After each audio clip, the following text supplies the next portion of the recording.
Comment with respect to the site plan, Mr. Myers is focusing on the construction aspect of it. That doesn't necessarily mean limited to the brick and mortar.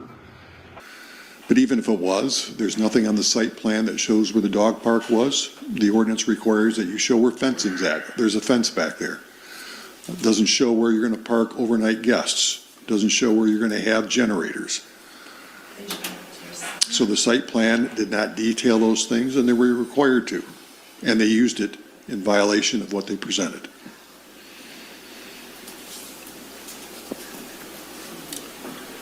All right. Any other comment, Roger? Rebuttal or? Well, I guess the only thing I would say is that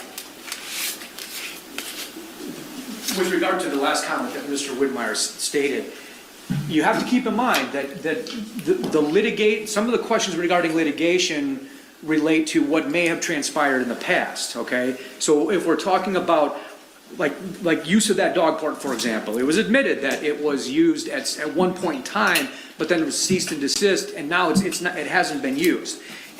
So you need to separate the timing, and the suggestion that there's inconsistency is not accurate. Because whereas it may have existed at one point in time, and the question relates to what was happening at a particular point in time, or at any point in time in the past, versus what's being done now, those are two totally separate questions. And you can't take them out of context and say, oh, well, there's an inconsistency. Everything is entirely consistent with the responses that were given. It's just that there's different time frames that we're talking about of when something was being done versus when something is not being done. So I just wanted to clarify that.